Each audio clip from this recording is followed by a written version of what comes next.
Hi everyone, I wanted to make a quick video for you demonstrating a variety of ways you can go from sitting to standing. This came out of last week's topic in my Fit for Real Life Digest, which many of you get, but if you've not received my Fit for Real Life Digest before, it's a Friday newsletter that includes one simple thing you can do for your health and wellness that next week. And then it includes links to interesting things I'm making or enjoying and consuming, and yeah, so it's great. You should sign up. If you're watching this on YouTube, the link is in my bio. If you're watching this in the newsletter, you don't have to do a thing. You'll keep getting it. So some folks asked, well, what are different ways you actually get up? Because they got the concept that I was sharing, which was I'm using going from sitting to standing as a chance to do it in different ways, to move my body in different ways, so that it doesn't become default mode one way, which then makes me maybe unable to do it another way. That's how change happens with our body. The more we do something, the better we get at it, the more it becomes our default. But then if we aren't doing other things, our body will deprioritize its ability and capacity to do that. So today I'm gonna demonstrate a few different ways to get up from sitting, both in a chair, and then we'll do on the floor as well. Here are a few ways commonly that folks get out of chairs. Hands on legs and push to get up. Hands on chair, push to get up. Or one of my favorite ones, the momentum get up. And it goes like this. None of those are wrong, but if we can create more opportunities where you use more of your muscular strength and your balance to get up, you're gonna be able to maintain more muscular strength and balance over time. So why not use this opportunity to work on that? Now let's look at ways to get out of a chair depending on where you're at. So if you do the two hands get up, let's make it one hand. Practice using one hand to help you and then the other hand.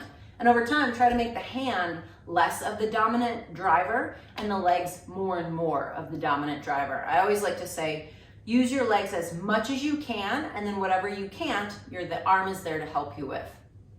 If you use one hand already, try using no hands. Maybe putting your arms out in front of you to give you a little bit of leverage this direction, and then stand up.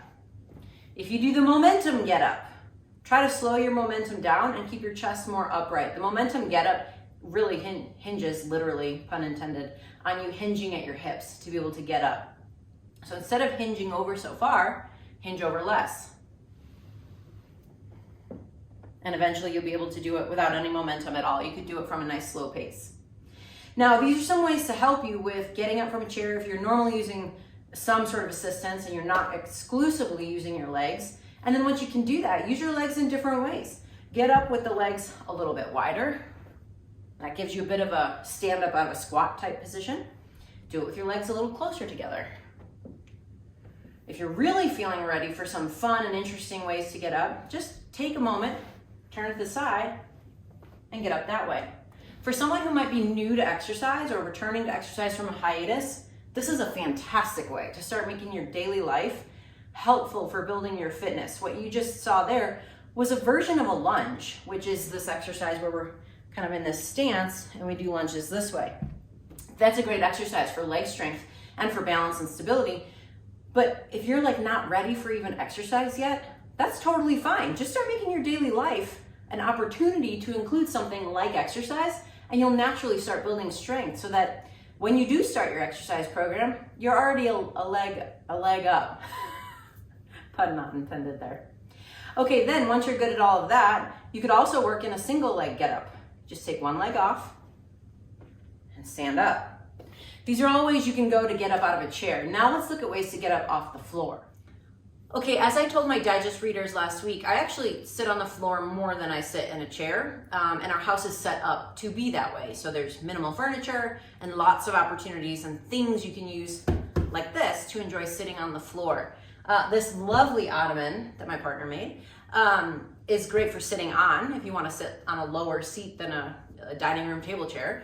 But it's also great for leaning on. It's great for helping you get up. And it's things like this that make a difference from just sitting on the floor. Like if you're in I have memories of gym class and sitting on the hardwood basketball court floor waiting for the gym teacher, right?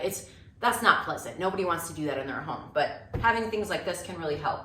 So let's talk about how to get up from the floor. If you're already able to get up off the floor, hang tight. We're gonna talk about that in just a minute. But if you're like, I'd like to sit on the floor, but I can't get up from the floor, this is a big opportunity for you because there was that landmark study that talked about your ability to get up off the floor without using hands or legs or supports correlates to how long you'll live. And I linked to that in last week's digest, so go back and check that if you haven't looked at that yet. So here's how you can use props, whether it's a chair or an ottoman or a table or anything else you have nearby. So you can turn however you were sitting, you can turn, scoot yourself around to the objects, whichever one you want to use. Use that to help yourself come to your knees. Maybe have that second object handy to push yourself up and pull your leg up underneath you. Yes, it will be challenging if you can't do it, but that's okay. Alternatively, if you're sitting and hanging out, you can come to the side, come up on both, use the hands on it to push up on it, and more of your weight will be on your hands than on your legs. Then you can go ahead and stand up. From there, you can work on coming to your knees in whatever way you can. You could even come to your hands and knees, put your leg underneath you, put the other toe down, and then use a combo of the two to help you stand up. Now, if we're ready to stand up without the use of props, however you're sitting and relaxing on the ground, you'll just bring everything in, and whether you cross legs or turn them this way, we just really want to get you from your hips to your knees, just like that. Then from there, you can go all the way up. And this is one of the easiest ways to get up for sure, is to be tall in your knees. Then go to the lunge stance. Because chances are, if you're at this point, you're ready to bring on like a full body weight lunge position, this is what we would use in the gym. And then from there, you'll stand up. I'm not saying it's gonna be easy the first time you do it if you couldn't do it before, but I'm saying it's doable. Now from there, our goal was, as I was showing you, was to get to the knees and then use that as a stepping stone. When you're ready for something a little bit more challenging, you can start going directly from your butt to an upright position like this.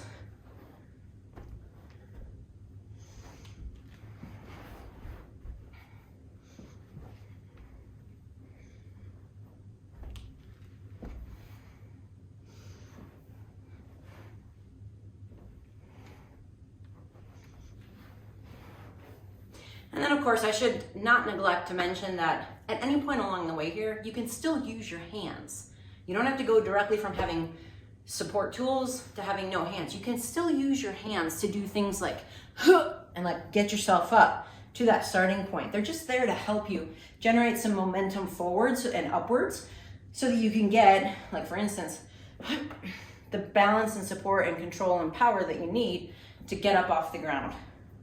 So I'm going to finish up now with a few more ways I've been getting up off the floor lately, and hopefully you can use them for some creative ideas.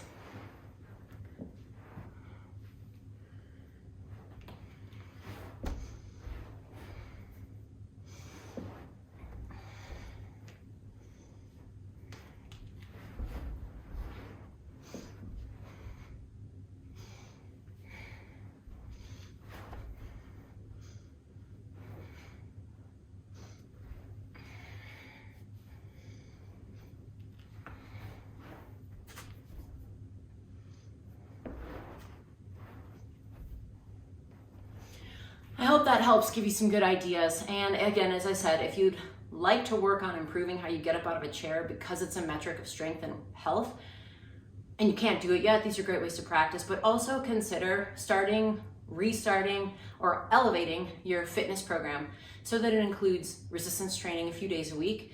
And my program is the Unbreakable Body Jumpstart program in particular. It would be a perfect starting point for you. And if you're watching these on YouTube, I'll link them in the comments. If you're watching this in my newsletter, you can just click on through to the link I'll have and you'll be able to check all that out. I hope this helps.